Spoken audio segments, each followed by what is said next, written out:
Alors j'aimerais vous parler d'un aspect de mes journées dont je vous parle peut-être trop peu, c'est que j'ai la chance d'être président du CPS de Waterval-Boisfort depuis maintenant 10 ans, qui est probablement la plus belle fonction que j'occupe. Fonction parce que c'est celle où en effet vous vous sentez le plus concret, au jour le jour, vous êtes amené à devoir prendre des décisions ou co-prendre des décisions qui impactent directement, alors c'est vrai, la vie des gens, souvent celles et ceux qui sont justement dans les plus grandes difficultés, mais aussi qui impactent toute une ligne, je dirais, politique qui est menée au sein du CPS de Boisfort. Et dans ce cadre-là, on a eu la chance, il y a quelques temps, de voter récemment le budget du CPS pour cette année-ci, et il est vraiment symptomatique parce que il est en quelque sorte la conclusion de 10 années de travail sur 3 volets, dont je voulais rapidement vous parler, pour bien vous montrer en quoi c'est chouette de faire de la politique, encore plus de faire de la politique locale et encore plus d'être président d'un CPS. Peut-être ça vous donnera des envies. Les élections communales, c'est l'an prochain. Le premier point dans ce budget qui est très important, c'est quand vous êtes président de CPS, vous avez souvent aussi la gestion d'une maison de repos. Alors ça a l'air de rien, mais Boisfort, c'est une des communes qui a la sociologie la plus âgée de Bruxelles. Et donc on doit s'assurer qu'on ait une maison de repos publique qui soit correcte. Et le problème, c'est que les chambres étaient trop petites, le bâtiment devenait un peu vieux, il était aussi très énergivore. Bref, ça fait maintenant de nombreuses années qu'on est sur le projet d'à la fois étendre cette maison de repos et rénover le bâtiment actuel. Je vous invite à aller le visiter, c'est avenue des Hannetons, c'est un superbe endroit, avec des petits moutons derrière. Bref, tout ça, ça prend beaucoup de temps parce que vous devez faire des marchés publics, vous devez avoir des permis, donc ça prend énormément de temps, beaucoup trop de temps, parce que derrière, c'est une rénovation qui ne se fait pas, et c'est aussi des entrepreneurs et donc des emplois qui ne fonctionnent pas, et donc malheureusement c'est une économie qui tourne moins. Toujours est-il que hier, il y a quelques jours en tout cas, on a pu voter ce budget qui prévoit ou qui confirme cette rénovation et cette extension. On espère que dans les prochains mois, les premiers coups de pioche pourront se donner, d'ici fin de cette année-ci ou début de l'année prochaine. Concrètement, c'est quoi? Et c'est extrêmement enivrant de pouvoir se dire que vous avez mis votre petite pierre à ce genre de projet. Ça veut dire que d'ici quelques mois, quelques années, on aura nos résidents, nos personnes âgées qui auront des nouvelles chambres dans des nouveaux bâtiments, moins énergivores, des chambres plus grandes, avec des nouveaux services, plus adaptés à certaines nouvelles pathologies dont ils souffrent aujourd'hui.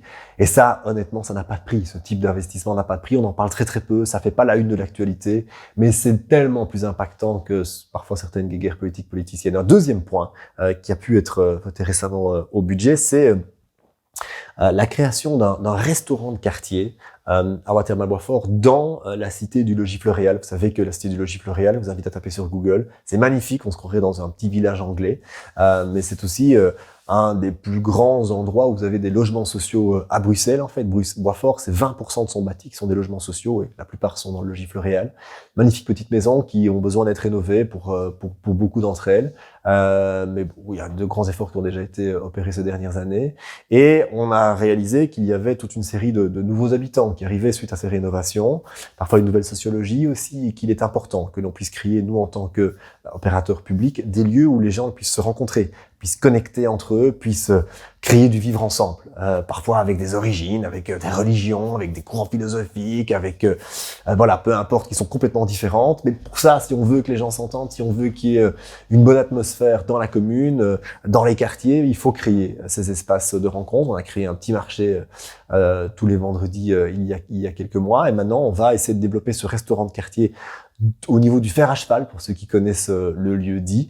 Un restaurant qui réunirait plusieurs éléments. Le premier, c'est s'assurer que tout le monde y ait accès, à la fois des personnes qui travaillent, qui ont un peu d'argent, mais celles qui n'en ont pas du tout, ou qui n'en ont presque pas, parce qu'au CPS ou parce qu'au chômage, il faut qu'on puisse réunir tout le monde dans cet endroit qui se veut le plus convivial possible. Un endroit où il y aurait aussi l'épicerie sociale. On a créé une épicerie sociale il y a quelques années au CPS. On va la ramener là, donc c'est créer, je dirais, encore davantage de connexions avec les personnes qui sont dans cette demande-là. Et puis un endroit aussi où on crée des ateliers pour pouvoir développer davantage d'alimentation dite durable, donc comment manger bien, manger sainement, mais pour pas cher, et en étant le plus respectueux possible de l'environnement. On sait que tout près, on a le Champ des Cailles, que vous connaissez peut-être, qui développe son propre potager. On va travailler en connexion avec eux. Si, c'est vrai, mon rêve serait qu'il y ait à cet endroit-là régulièrement des endroits où on peut prendre l'apéro, on peut manger, il y a une terrasse. Si un jour cette terrasse est remplie, toute une série de personnes personnes qui viennent du logis Floréal et d'ailleurs aussi, et qui est cette connexion-là avec un peu de musique, ouais, on aurait réussi à créer un bel espace de vivre ensemble. Et c'est pas gagné, c'est pas donné, mais c'est entre autres inspiré de ce qui a été fait à Laken, mais aussi à Malines, où ils ont pu créer ces espaces-là de rencontres. L'Oreca, souvent, est un des plus beaux, une des plus belles portes d'entrée pour créer du vivre ensemble. Et donc, c'est au travers de cette porte d'entrée-là qu'on va essayer de créer cet élément-là. Et ça a été voté récemment au budget. Et puis, peut-être un troisième volet, c'est que on a aussi décidé de déménager tous les services du CPS dans un seul et même bâtiment.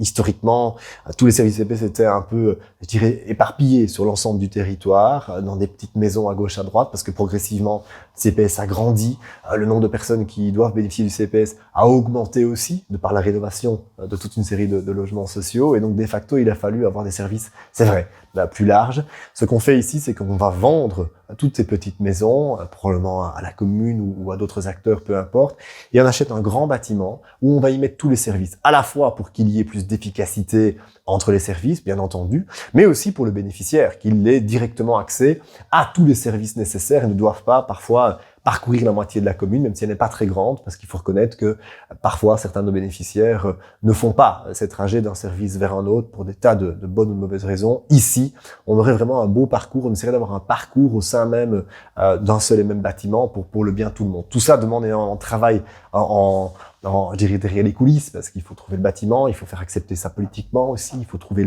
les moyens budgétaires.